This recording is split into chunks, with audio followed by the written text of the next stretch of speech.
So, Carl, you made this film with Ethan. With Etam Chetintas. Etam Chetintas. It took me years to be able to say it properly. Yes, it's probably taken me a bit longer. But how difficult was it? Let's just talk about the making of it first. How difficult was it for you to get all of these people together?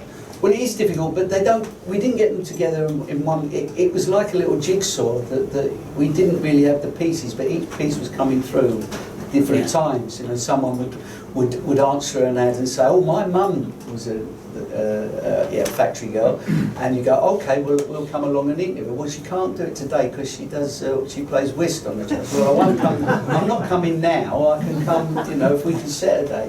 Yeah, but she might not be. Well, you did ring, and you okay. So anyway, you'd get there and you would do it. And the joy is when you met these, and it was lovely. They answer each other's questions, don't they? Yeah. And then you could tell who was the boss there with one of the ladies, and the one sitting next to her just kept nodding. She never said. She'd always keep talking. So it was, and they're wonderful because as you go in and start speaking to them, they're very quiet at first, and of course they're very elderly now, but they're very quiet. But once you started asking them about their love life or how it was and you heard the way she was talking about her dungarees, nothing changes. No. You're a young lady, you want to look good even if you're in there building a bloody Spitfire, you know, and riveting.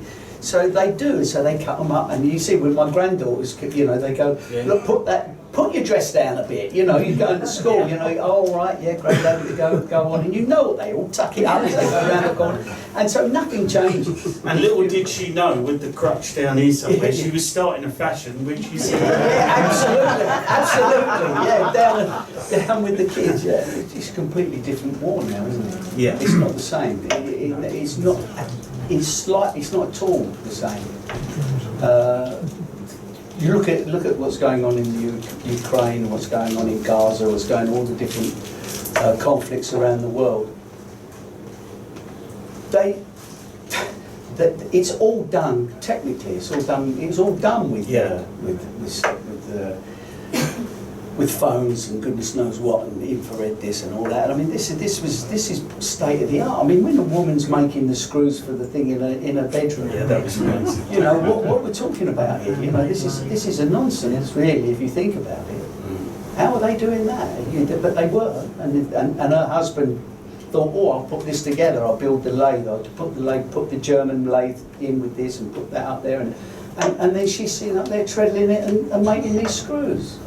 Well, you know, I can't get my granddaughter to make a cup of tea. I think a lot of what was going on, and I'm not being cynical here or anything, but is there was no health and safety. Let's be truthful about this. I mean, a lot of what the women were having to do would never have been allowed. They didn't come in, you can't do that, you've got to have gloves. They didn't have gloves, they didn't have this, they didn't have that, they had to do it. And of course the men as well, you know, so there wasn't no don't climb up there.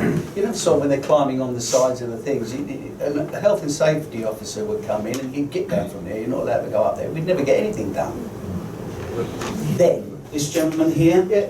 Carl, I'm a father of two daughters. I'm always looking for role models for my two girls. It still seems to be a man's world. I was just kind of really touched by the part that look, we had equal pay all the way back down there, and how important it was, what the women's contribution. And the women's football team. Exactly. I think they had a ringer in that. I mean, I'm looking at that photograph, and I'm pretty sure it's a bloke. And the more I look at it, I think he played for Arsenal. It's secret Spitfires. There's about 30 of them in that bag, so be quick, because I think there's over 30 of you. Well, they're not all going to buy one. I only wanted, listen. No, some will buy two. I don't. Oh, stop it. So what we'll do is we'll lay them out on here. Carl can sign them for you. Here you can be photographed with him, and I hope you've had a great night, ladies and gentlemen. KARL HOWMAN. It's been a great.